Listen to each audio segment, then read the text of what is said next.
Merci parce que vous avez acclamé pour moi. Est-ce que vous pouvez acclamer pour Dieu? Alors, je pensais que vous allez vous lever. Il est assis sur son trône de gloire et vous l'acclamez assis. Est-ce que quelqu'un peut acclamer pour Dieu maintenant? Est-ce qu'une personne peut pousser des cris de joie? Est-ce qu'une personne peut acclamer le lion de la tribu de Juda? Amen. Avant de parler de Dieu, nous allons donc chanter ce cantique. Pour les uns, c'est nouveau, d'autres le connaissent, mais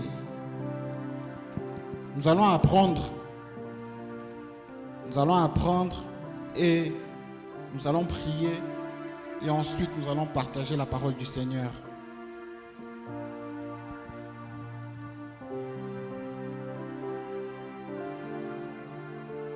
C'est toi qui compte vraiment, tu es digne de louange. C'est toi qui compte vraiment, tu es digne de louange. C'est toi qui compte vraiment, tu es digne de louange.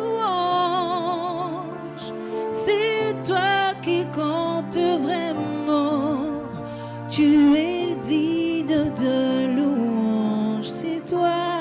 C'est toi qui compte vraiment, tu es digne de louange. C'est toi qui compte vraiment, tu es digne de louange. C'est toi qui compte vraiment, tu es digne de louange.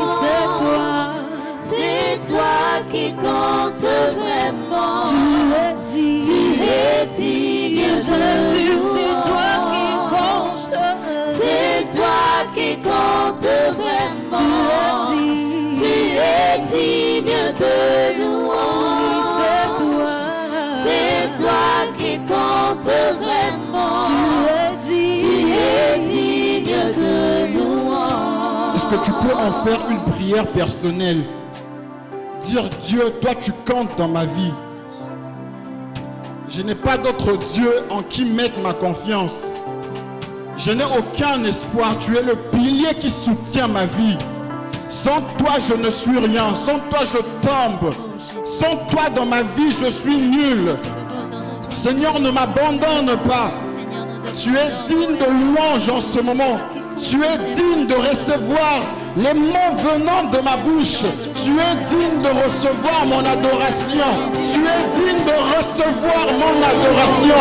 Tu es digne de recevoir ce qui vient de moi. Tu es digne de recevoir et mon adoration physique et mon argent et tout ce que j'ai. Tu es digne de recevoir. Tu es digne de recevoir.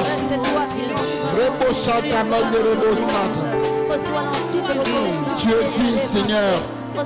Laisse que la gloire et l'honneur te reviennent. Laisse que la gloire et l'honneur te reviennent. Tu comptes dans ma vie, Seigneur. Ne me laisse pas tomber, Seigneur. Ne m'abandonne pas, Seigneur.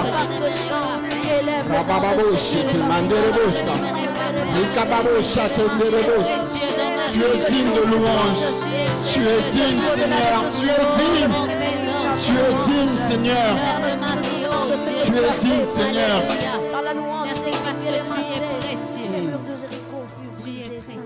Tendre Père,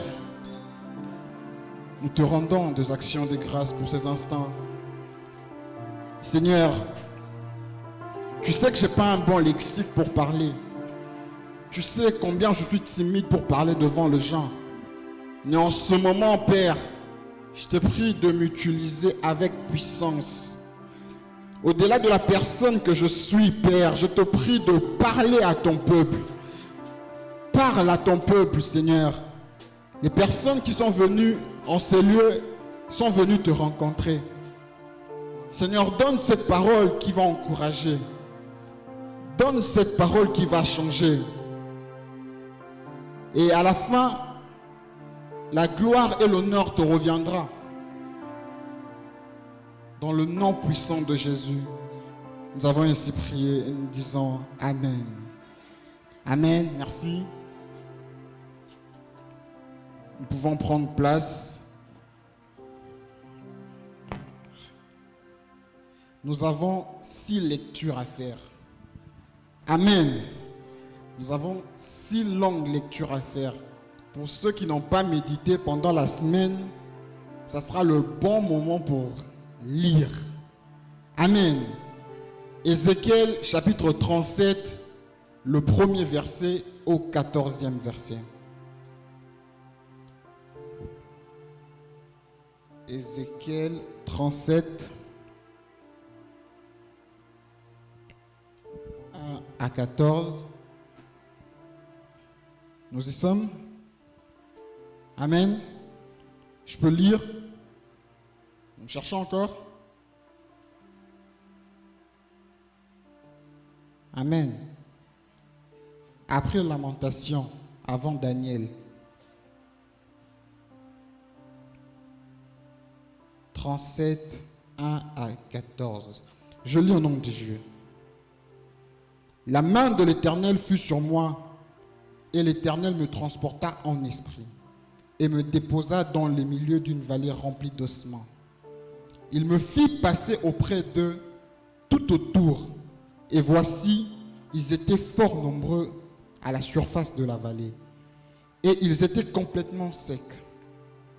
Il me dit, Fils de l'homme, ces eaux pourront-ils revivre? Je répondis, Seigneur éternel, tu le sais. Il me dit, prophétise sur ces eaux et dis-leur, ossements desséchés, écoutez la parole de l'Éternel. Ainsi parle le Seigneur, l'Éternel, à ces eaux. Voici, je vais faire entrer en vous un esprit et vous vivrez. Je vous donnerai des nerfs et je ferai croître sur vous de la chair. Je vous couvrirai de peau et je mettrai en vous un esprit et vous vivrez. Et vous saurez que je suis l'Éternel. Et je prophétisais selon l'ordre que j'avais reçu. Et comme je prophétisais, il y eut un bruit. Et voici, il se fit un mouvement et les os s'approchèrent les uns des autres. Je regardais et voici, il leur vint des nerfs, la chair crue, la peau les couvrit par-dessus. Mais il n'y avait point en eux d'esprit. Il me dit, prophétise et parle à l'esprit. Prophétise, fils de l'homme, et dis à l'esprit, ainsi parle le Seigneur, l'Éternel. Esprit, viens de 4 vents, souffle sur ces morts et qu'ils revivent. Je prophétisais selon l'ordre qu'il m'avait donné. Et l'esprit entra en eux et y reprirent vie. Ils s'éteinrent sur leurs pieds. C'était une armée nombreuse, très nombreuse. Il me dit, Fils de l'homme, ces eaux, c'est toute la maison d'Israël. Voici, ils disent, nos eaux sont desséchées, notre espérance est détruite, nous sommes perdus. 12. Prophétise donc et dis-leur, ainsi parle le Seigneur, l'Éternel. Voici, j'ouvrirai vos sépulcres, je vous ferai sortir de vos sépulcres, ô mon peuple, et je vous ramènerai dans le pays d'Israël, et vous saurez que je suis l'Éternel. Lorsque j'ouvrirai vos sépulcres, et que je vous ferai sortir de vos sépulcres, ô mon peuple, je mettrai mon esprit en vous, et vous vivrez. Je vous rétablirai dans votre pays, et vous saurez que moi, l'Éternel, j'ai parlé et agi, dit l'Éternel. Amen. Nous avons encore une autre lecture à faire. Nous allons dans Genèse, chapitre 37. Genèse 37, premier verset au 11e.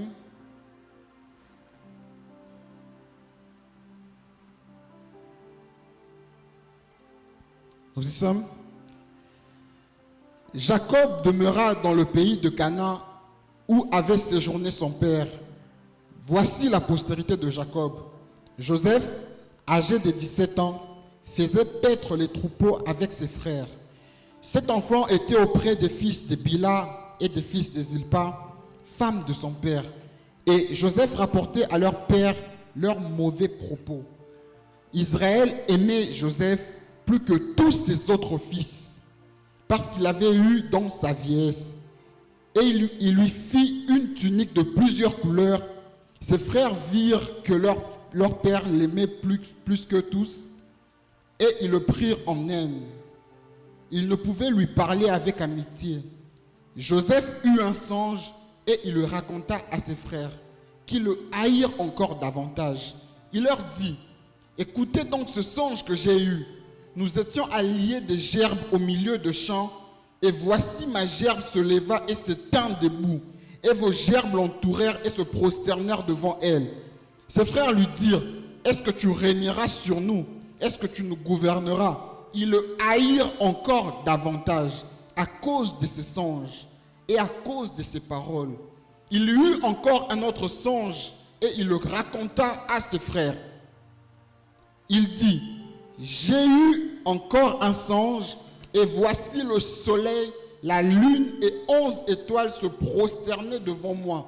Il le raconta à son père et à ses frères. Son père le réprimanda et lui dit: que signifie ce songe que tu as eu? Faut-il que nous venions, moi, ta mère et tes frères, nous prosterner en terre devant toi? Ses frères eurent de l'envie contre lui, mais son père garda le souvenir de ces choses. Si la Bible que vous êtes en train de lire, d'utiliser maintenant, est la vôtre, vous pouvez souligner: garda le souvenir de ces choses. Nous étions. Les frères de Joseph. Oh, c'est bon. Nous allons lire Genèse 50, 25.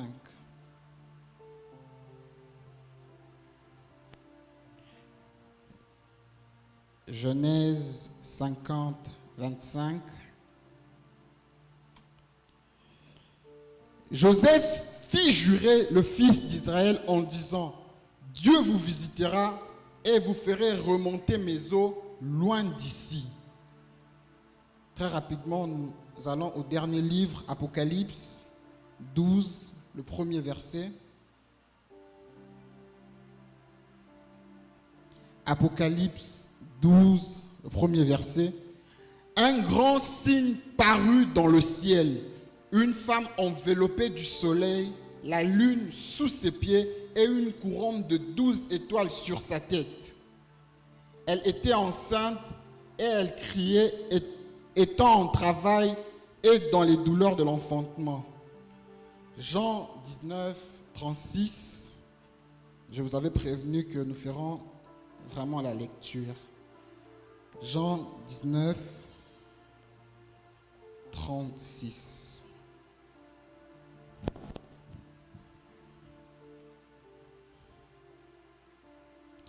Ces choses sont arrivées afin que l'écriture fût accomplie. Aucun de ces os ne sera brisé.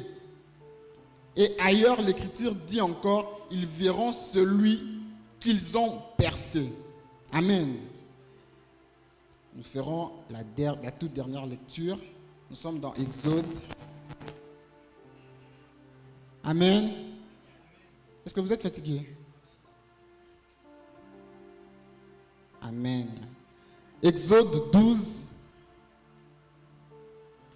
le premier verset au 7e. Et ensuite, nous allons lire le même Exode 12, mais 46 et 47.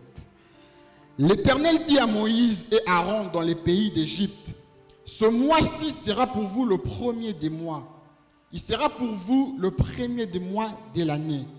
Parlez à toute l'assemblée d'Israël et dites: le 10e jour de ce mois, on prendra un agneau pour chaque famille, un agneau pour chaque maison. Si la maison est trop peu nombreuse pour un agneau, on le prendra avec son plus proche voisin, selon le nombre des personnes. vous compterez pour cet agneau d'après ce que chacun peut manger.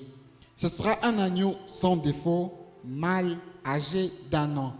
Vous pourrez prendre un agneau ou un chevreau, vous le garderez jusqu'au 14e jour de ce mois, et toute l'assemblée d'Israël l'immolera entre le 2 soirs. On prendra son sang, on en mettra sur les 2 poteaux et sur les linteaux de la porte des maisons où on le mangera. 46, 47.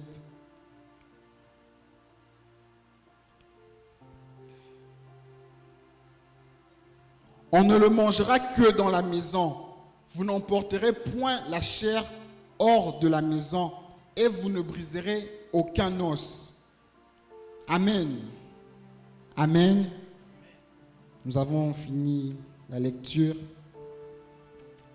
Ceux qui n'ont pas pu méditer se sont rattrapés. Fils de l'homme prophétise. Est-ce que tu peux le dire avec moi? Fils de l'homme prophétise. Les filles, les demoiselles, les madames peuvent dire fille. Hein? Amen. Fils de l'homme prophétise. Et ce soir, si vous avez bien suivi la lecture que j'ai faite, il y a un mot ou il y a une idée qui est revenue beaucoup plus, c'est les os. C'est les os. Le sous-thème que je veux utiliser aujourd'hui, c'est os, virgule, la puissance non révélée. Pour ceux qui prennent note, os, virgule, la puissance non révélée. La première lecture que nous avons faite, le Seigneur fait grâce au prophète Ézéchiel. Il lui emmène en esprit. Il lui emmène dans une vision pour lui démontrer la qualité de la vie d'Israël. Amen. Le Seigneur emmène le prophète Ézéchiel dans une vision. Il lui emmène pour voir, regarde comment est-ce qu'Israël est en train de vivre. Et ils n'étaient que des os. Que des os. Non seulement qu'ils étaient des os, mais on rajoute qu'ils étaient des os secs. Donc quand on parle d'un os, on parle déjà de l'absence de la vie. Amen. Un os, on parle de la mort.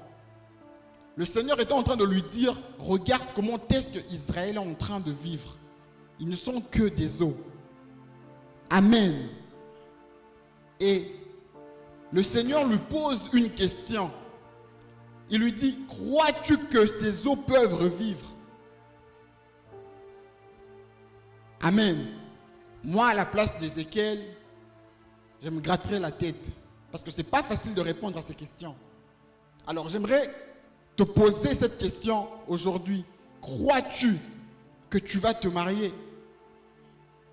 Pour celui qui attend encore le mariage pendant longtemps. Crois-tu réellement que toutes les promesses que le Seigneur a sur toi vont s'accomplir? Crois-tu que ces os peuvent revivre? Vous savez, lorsqu'on voit un os, on ne donne aucun espoir. Je me rappelle, en 2011, j'ai perdu une amie. Et lorsque j'étais devant le cercueil aux funérailles, je regardais, je me disais, mais c'est la personne avec qui on était il y a 2 semaines. Mais elle était sans vie, elle était inerte. Elle ne bougeait pas. Mais face à un cadavre, on a encore de l'espoir. On peut se dire, le souffle va seulement revenir et la personne va marcher. Amen. Parce que le cadavre a encore le corps entier visible qu'on voit. Mais les os, on ne donne aucun espoir. Ni chair, ni sang, rien, même pas de muscles. Mais le Seigneur pose quand même la question à Ézéchiel pour lui dire, crois-tu réellement que ces os peuvent revivre? Et Ézéchiel, étant sage, rend la question à Dieu. Il rend la question à Dieu. Il lui dit, toi seul tu le sais. Amen. Ézéchiel était en train de se débarrasser de la charge. Il dit, mais Dieu, toi tu me poses des questions comme ça. Toi-même tu le sais. Il était en train de dire que le jour de la création, quand tu as créé l'humain, tu es parti de l'humus, qui est la terre, pour en faire un homme. A fortiori les os, qui étaient déjà des hommes. Mais tu peux en faire des hommes. Amen.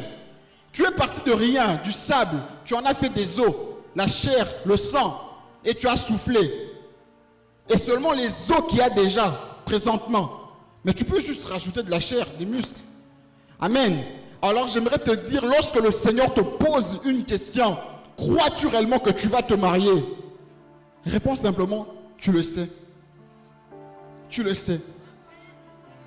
Crois-tu réellement que tu vas finir tes études? Tu le sais, Seigneur. Ne cherche pas à vouloir être là. Oui, Seigneur, je crois peut-être, patati, patata. Non. Réponds simplement. Tu le sais. Et vous verrez comment est-ce qu'il va accomplir. Amen. Ézéchiel n'était en train de voir que les eaux. Mais Dieu était en train de voir toute une armée cachée derrière ces eaux. Amen. Amen. Les eaux ne représentaient rien pour Ézéchiel. Mais Dieu était en train de voir un énorme potentiel. Est-ce que je peux parler à une personne? De la même manière dont les gens te dénigrent, de la même manière dont les gens sont en train de te négliger, Dieu voit en toi un énorme potentiel. Dieu voit en toi un énorme potentiel. Les gens te considèrent comme les os secs. Les gens t'ont abandonné comme la chair qui a abandonné les os. Les gens t'ont abandonné comme le sang a abandonné les os. Mais Dieu voit en toi un énorme potentiel. Lorsque le Seigneur posait la question à Ézéchiel, le Seigneur savait que ces os revivraient. Et que c'était une armée, non seulement qui revivrait, mais c'était une armée. Et nous savons que dans une armée, il y a des généraux, dans une armée, il y a des battants, dans une armée, il y a des hommes forts. Donc, de la même manière dont les gens sont en train de te voir faible, par terre, dis-toi que le Seigneur est en train de voir un énorme potentiel. Le Seigneur est en train de voir en toi un battant, un guerrier. Est-ce que je peux parler à quelqu'un? Est-ce que je peux te donner un message d'espoir? Le Seigneur est en train de voir en toi un homme fort. Le Seigneur est en train de voir en toi une battante. Le Seigneur est en train de voir en toi un docteur, même si tu n'as même pas encore fini les études. Est-ce que je peux parler à quelqu'un ce soir? Les hommes peuvent t'abandonner, mais retiens que le Seigneur voit en toi un énorme potentiel. Ce soir, je ne parlerai que des eaux. Les eaux. Les eaux. Les eaux seulement. Amen. La pensée du Seigneur en arrière était donc cette armée puissante. Et vous verrez, vous comprendrez qu'à cette époque, les gens de ce temps-là, ils avaient une forte importance sur les eaux. Amen. Vous entendrez quelqu'un en train de mourir dire, ramenez mes os loin d'ici. Parce qu'il savait que dans les eaux, il y a quelque chose de grand qui va arriver. Est-ce que je parle à quelqu'un? Derrière les eaux que toi tu négliges, le Seigneur voit très loin. Vous verrez le prophète Élie dans la Bible, un homme puissant. Il prie, il demande à ce que la pluie s'arrête. 3 ans, la pluie s'arrête. Il prie que le feu descende, le feu tombe. Cet homme, avec tous les miracles qu'il a eu à accomplir dans la Bible, on en répertorie 7. 7 de ces miracles. Amen. Mais il ne s'est pas limité là. Il avait une école des prophètes, des petits prophètes avec lui. Il les encadrait. Et un de ses fils, le prophète Ézéchiel, j'espère que vous connaissez l'histoire mieux que moi. Ézéchiel s'accroche à Élie. Et lorsque Élie devait disparaître, merci, Élisée s'accroche à Élie. Et lorsque Élie était en train de transmettre la bénédiction, il lui en donne double. Il lui donne la double portion. Amen. Ça veut dire que ce que Élie a fait une fois, Élisée devait en faire 2. Amen. Et Élisée de son vivant, avec tous les miracles qu'il a pu faire, on n'en répertorie que 13. Vous allez être d'accord avec moi que le double de 7, ce n'est pas 13. On dirait que Élisée a failli à sa mission. Amen. On dirait qu'Élisée a failli à sa mission. Parce que le double de 7, c'est 14. Mais lui, Élisée, de son vivant, n'en a fait que 13. Jusqu'à ce qu'un jour, une famille va enterrer leur frère. Ils vont enterrer leur frère. Ils se rendent compte qu'il y avait l'armée des Syriens qui les poursuivait. Amen. En train de courir avec un cadavre. N'est-ce pas que c'est lourd? N'est-ce pas que c'est lourd? Parce que l'armée est en train de vous poursuivre. Vous devez courir. Ils prennent le cadavre qu'ils avaient. Ils voient un trou. Ils le jettent. Amen. Ils jettent le cadavre dans le trou. Je ne sais pas s'ils étaient combien. La Bible ne dit pas s'ils étaient combien. Admettons qu'ils étaient 3.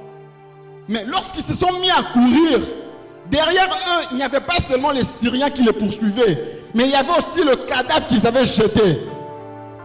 Amen.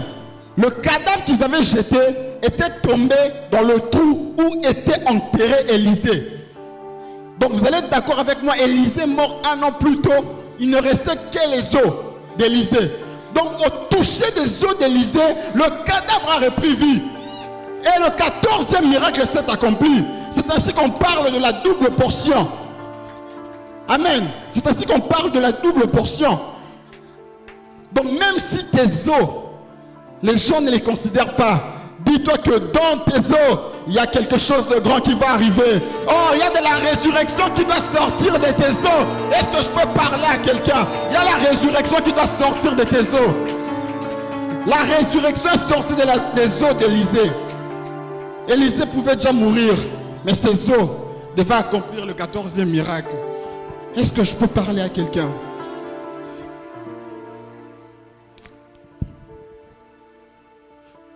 Je parlais toujours des os, des personnes qui considèrent tellement les os. Comme nous l'avons lu dans Genèse 50, 25, Joseph, sentant sa mort, il fit jurer aux enfants d'Israël, il leur dit, promettez-moi, lorsque le Seigneur vous visitera, partez avec mes os loin d'ici. Partez avec mes os loin d'ici. Joseph était en train de leur dire que dans mes os, il y a quelque chose de grand qui va arriver. Je veux définir les os en hébreu. Le mot os en hébreu, c'est etzem. Etzem, il s'écrit comme vous l'entendez, E-T-S-E-M.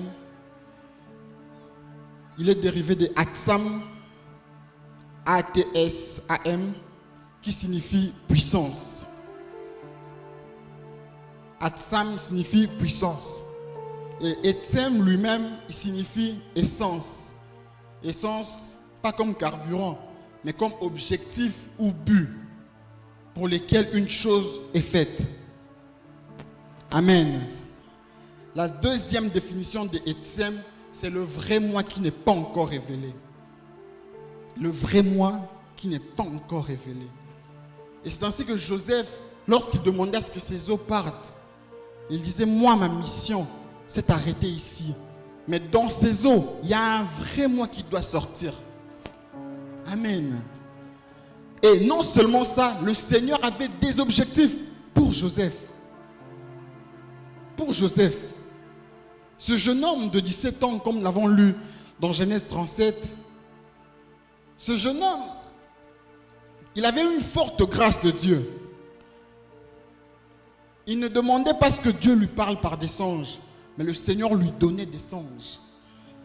Il en a fait 2 que la Bible nous donne. Le premier songe, il est en train de lier les gerbes avec ses frères, ses 11 frères, et les gerbes de ses frères se prosternent devant sa gerbe. Sa gerbe reste debout. Amen. C'est le premier rêve qu'il fait. Il parle à ses frères, il leur dit, voilà ce que j'ai vu. La Bible dit que ses frères le haïrent davantage. Mais comme lui, il n'est pas le faiseur de songes, c'est le Seigneur qui donne les songes, il lui donne un deuxième rêve. Cette fois-ci, ce n'est pas seulement les gerbes, mais il voit le soleil, la lune et 11 étoiles. Amen. Lorsqu'il a vu les 11 gerbes, il a parlé à ses frères. C'était correct. Mais lorsqu'il voit le soleil, la lune, il se dit, ah là c'est bon. Comme il y a le soleil c'est papa. Je vais en parler à mon père. Il va chez Jacob. Il parle à Jacob de ce rêve. La Bible dit que Jacob le réprimande, la première des choses. Et deuxièmement, Jacob garde souvenir de ces choses. Amen. Il garde souvenir de ces choses.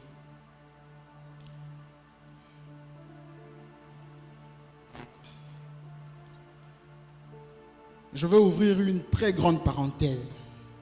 Une très très grande. Abraham, notre père de la foi,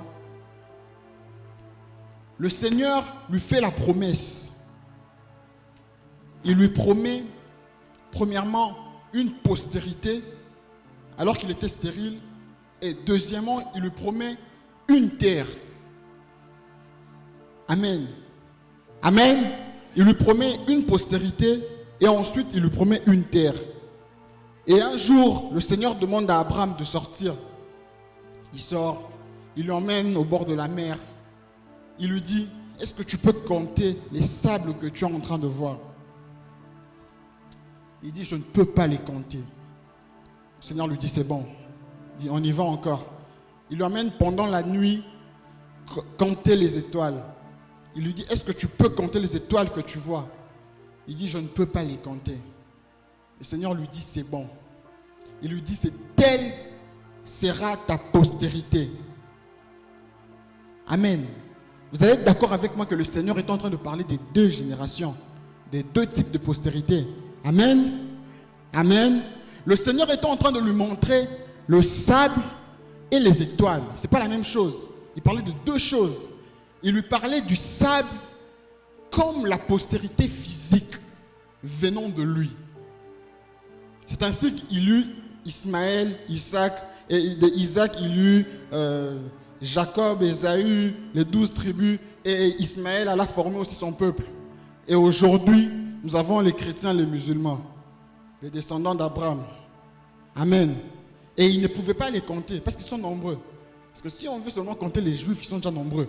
Ils sont éparpillés dans le monde. Amen. Mais lorsque le Seigneur était en train de lui parler des étoiles, il était en train de lui parler de la postérité spirituelle venant de lui. C'est ainsi qu'aujourd'hui nous voyons que nous sommes des chrétiens ici à Montréal. Il y a des chrétiens dans le Québec, dans le Canada et partout dans le monde. Il ne pouvait les compter. Le Seigneur lui parlait de deux postérités. Amen. Je ferme la parenthèse. Je reviens chez Joseph. Lorsque le Seigneur était en train de montrer à Joseph les deux rêves, le Seigneur était en train de lui dire, le premier rêve que tu vois, cela ne te concerne que toi, physiquement. Mais lorsque tu vois le soleil, la lune et les étoiles, cela ne te concerne pas. Amen. Il n'y a pas d'amen. Hein? Amen. Le Seigneur était en train de lui dire, lorsque tu vois les gerbes venir se prosterner, c'est exactement que tes frères viendront se prosterner vers toi. Mais lorsque tu vois le soleil, la lune et les étoiles, cela ne veut pas dire que Jacob viendra se prosterner devant toi. C'est ainsi que vous verrez que Jacob ne s'est jamais prosterné lorsqu'il est arrivé en Égypte. Amen. J'ai choqué quelqu'un? Amen. Lorsque Jacob est arrivé en Égypte, la Bible dit que Joseph courut et l'embrassa. Mais ce sont ses frères qui se sont prosternés lorsqu'ils sont arrivés pour la première fois. Amen. Amen. Mais Jacob utilise une expression ici. Il dit, gardez souvenir de ces choses. Vous savez que chaque langue a des expressions un peu compliquées. En français, on dit, je ne me suis pas réveillé dans mon assiette. Tu dors dans la cuisine ou comment? Amen. Mais comment tu ne peux pas te réveiller dans ton assiette? Et puis on dit une personne, il mange 2 assiettes des pâtes. Amen. Et en hébreu, l'expression garder souvenir, shamar, voulait simplement dire que ces rêves, je le prends, je les garde, je mets autour de ce rêve des épines. Celui qui voudra réaliser ou accomplir ce rêve devra d'abord se faire piquer par les épines. Alors, je pense que vous n'avez pas compris. Jacob était en train de dire à Joseph, ce rêve, pour qu'il s'accomplisse, il faut qu'une personne vienne porter une couronne d'épines sur sa tête. Ah, vous n'avez pas saisi. Vous n'avez vraiment pas saisi. Jacob était en train de dire à Joseph que ce rêve n'est pas de ton temps.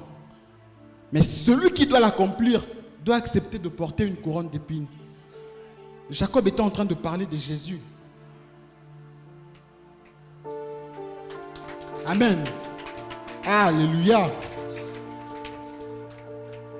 Nous rentrons dans Apocalypse. Apocalypse 12 dit, un grand signe est apparu. Une femme enceinte, enveloppée de soleil, avec la lune sous ses pieds, une couronne avec 12 étoiles. Amen. Lorsque Jean parle du signe, il utilise l'expression en grec sémillon, qui veut dire la révélation des choses qui sont restées longtemps cachées. Donc Jean était en train de parler de la prophétie que Jacob disait à Joseph. Parce que cette femme enceinte, elle était vêtue du soleil, elle avait la lune sous ses pieds, elle portait une couronne avec 12 étoiles, comme les 12 tribus d'Israël, et elle devait donc enfanter le Messie. Elle devait donc enfanter le Messie. Est-ce que je parle à quelqu'un? Elle devait donc enfanter le Messie.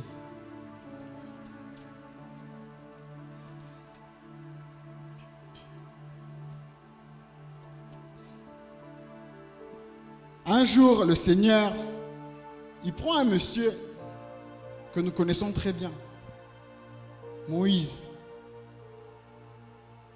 Il lui dit, Moïse, va libérer mon peuple. Moïse lui dit, c'est bon, j'y vais, à 40 ans. Il va, il tue un Égyptien. Le Seigneur lui dit, mais c'est pas comme ça. Sois calme. Il dit, bon, va encore 40 années de formation. Et il revient, cette fois-ci pour libérer encore le peuple. Et le Seigneur lui donne des consignes par rapport à la Pâque.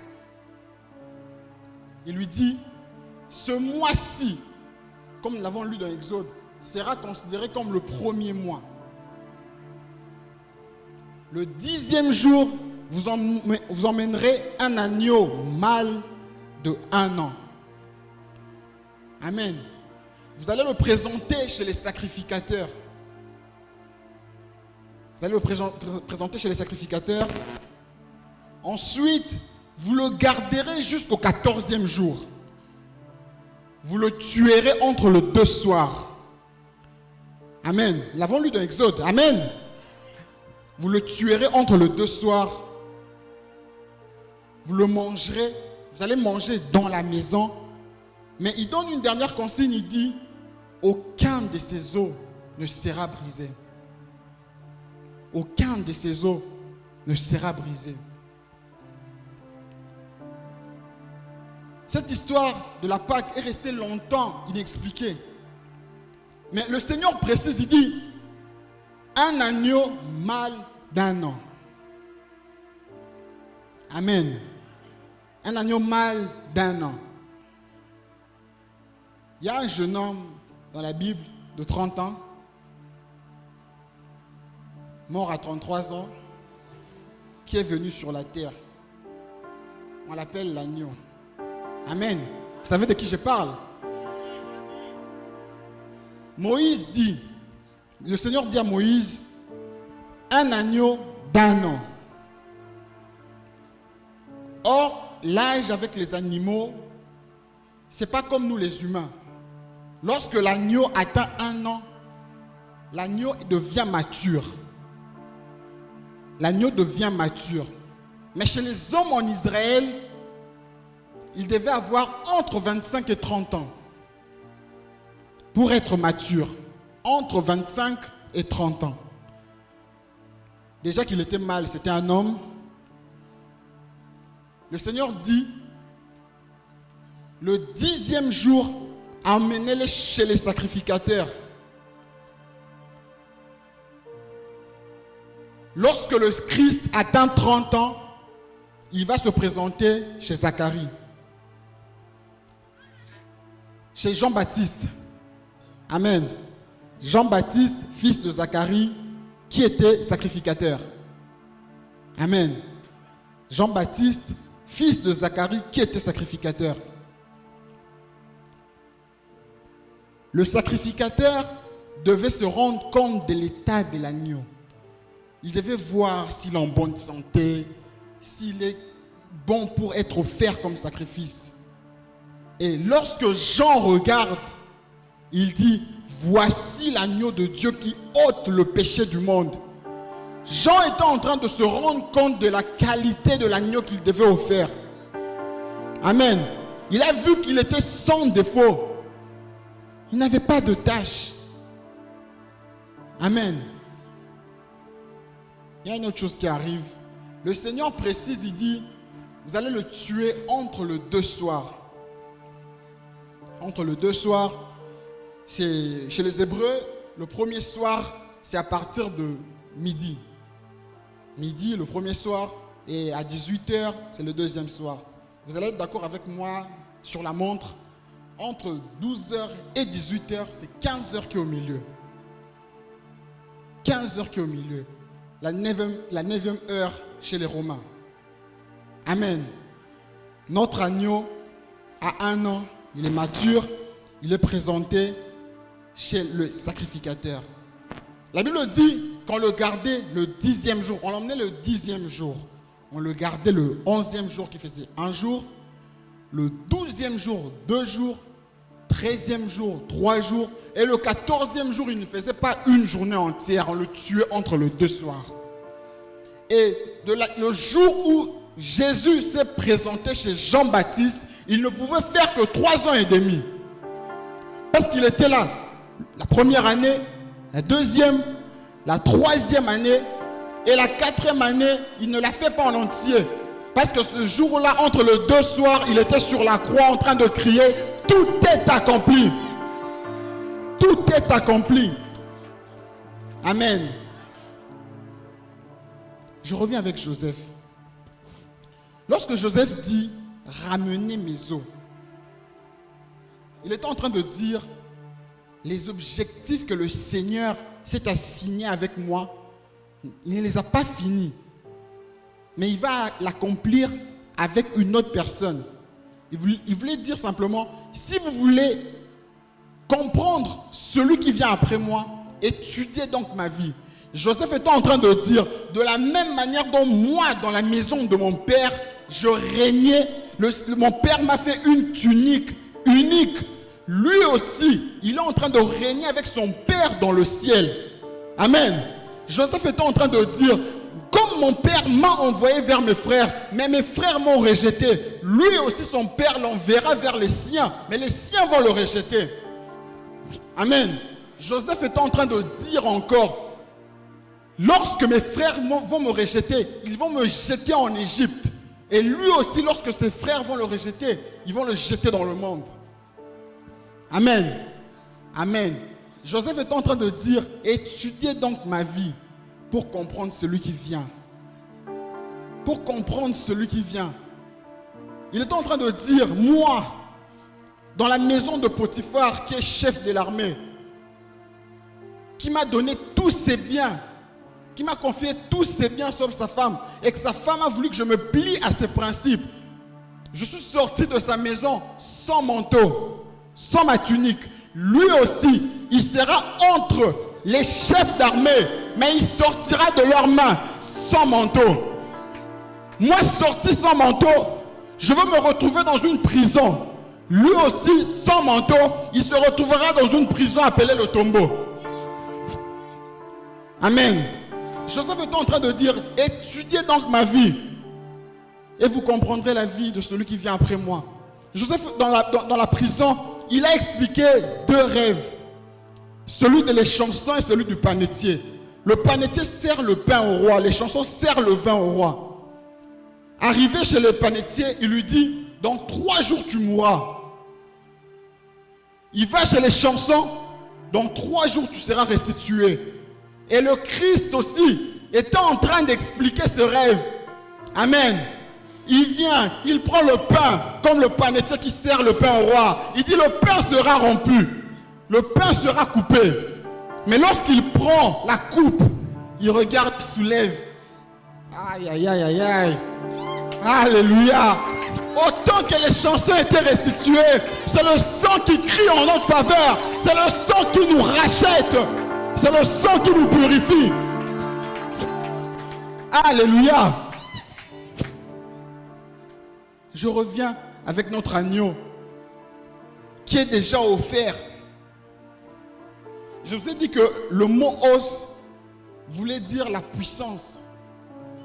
Mais notre agneau mort, mangé, le Seigneur donne une consigne. Il dit, aucun des os ne sera brisé. Aucun des os ne sera brisé. Qu'est-ce qui arrive ce jour-là? À la croix, les militaires, les soldats romains, après avoir tué, ils ont étalé les croix. Ils viennent, ils passent d'abord par le premier. Ils brisent ses os. Ils brisent ses os. Ils voient le deuxième, il passe encore. Il y a le troisième brigand. Il brise ses os. Mais lorsqu'ils arrivent voir le deuxième qui est au milieu, ils se rendent compte qu'il était déjà mort. Qu'on ne peut plus briser ses os. Mais ils prennent une lance, ils lui percent sur les côtés. C'est ainsi que s'accomplit la parole. Aucun os de l'agneau ne fut brisé. Amen. Jésus était en train de dire, je suis Dieu. Même dans mon plus petit état, aucun homme ne peut me briser. Jésus est en train de dire, je suis Dieu. Même si vous me frappez, aucune personne ne peut briser ce qui fait ma force. Aucune personne ne peut toucher à ce qui fait ma force. Est-ce que je donne un message d'espoir à quelqu'un? Et toi aujourd'hui, tu es ancré en Christ. Je veux te dire que même si on vient te toucher, personne ne brisera ce qui fait ta force. Personne ne brisera tes os. Personne ne touchera tes os. Amen. L'agneau est déjà mort. L'agneau est déjà mort. En Égypte, lorsque l'agneau mourait, c'était le premier-né d'une nation, de la nation qui mourait. Lorsque le sang, l'ange passait, il voyait pas de sang, il tuait les premiers-nés. L'agneau sur la croix, Paul vient le dire dans Colossiens 2,14. Il a effacé l'acte dont les ordonnances nous condamnaient et qui subsistait contre nous. Et il a détruit en le clouant à la croix. Il a dépouillé les dominations et les autorités, les a livrées publiquement en spectacle en triomphant d'elles par la croix. Amen. Les premiers-nés qui étaient en train de mourir ces jours-là, c'était les principautés, les dominations et les autorités. Parce qu'ils sont les premiers-nés d'une nation. Amen. En ce soir, fils de l'homme prophétise. Je veux prophétiser sur ta vie, toi qui es ancré en Christ, que personne ne touchera à tes os. Autant que personne n'a brisé les os du Seigneur sur la croix, personne ne touchera à tes os. Alors est-ce que je parle à quelqu'un? Personne ne touchera à tes os. Est-ce que tu peux en faire une prière avec moi? Mon message est déjà fini. Est-ce que tu peux te lever avec moi? Dire que aucun de mes os ne sera brisé. Aucun de mes os ne sera brisé. Je suis ancré en toi, Seigneur. Aucun de mes os ne sera brisé. Le diable ne pourra m'atteindre. Le diable ne pourra me toucher. Oh, personne ne pourra toucher à ce qui fait ma force. Personne ne pourra toucher à ce qui fait ma force. Personne ne pourra toucher à ce qui fait ma force. Je suis ancré en toi. Je suis ancré en toi, Seigneur. Je suis ancré en toi, Seigneur. Personne ne peut me toucher. Parce que je suis autant la chair du Seigneur, autant le sang de Jésus, autant je suis l'os du Seigneur. Et que comme l'os de Christ n'a pas été brisé, personne ne peut m'atteindre. Personne ne peut me toucher. Personne ne peut me toucher. Je suis ancré dans sa présence. Parce qu'il est au milieu de nous. Parce qu'il est au milieu de nous. Parce qu'il est au milieu de nous. Dis-le avec tes propres mots. Même si il ne me reste que les os éparpillés. Même si j'ai perdu la chair. Même si j'ai perdu le sang. Même si j'ai tout perdu. Personne ne peut toucher à ce qui fait ma force. Personne ne peut me toucher. Merci Jésus. Merci Jésus.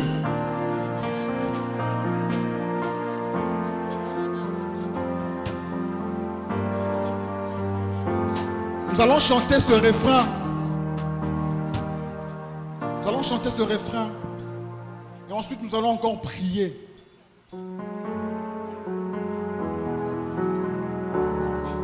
C'est un refrain que nous connaissons. Nous n'allons que déclarer la présence de Dieu au milieu de nous.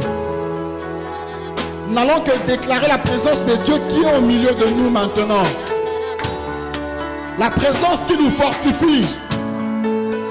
La présence qui nous redonne espoir.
prophétique qui circule dans l'air. Il y a le prophétique qui circule dans l'air. Alors, profite de ce temps où tu prophétises d'abord sur ta vie. Avant qu'on parle de toi, d'abord parle sur ta vie. Dis au sang de ta vie de reprendre vie. Dis au sang de ta vie de reprendre chair. Dis au sang de ta vie de revivre. Dis au sang de ta vie de revivre.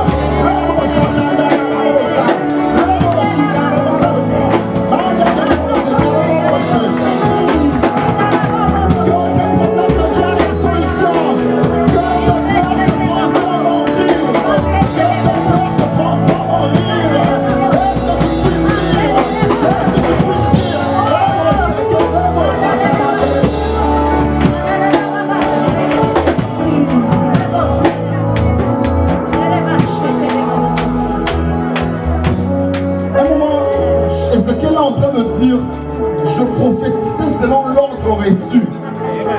Je prophétisais selon l'ordre reçu. Lorsqu'il a fini de prophétiser, il a vu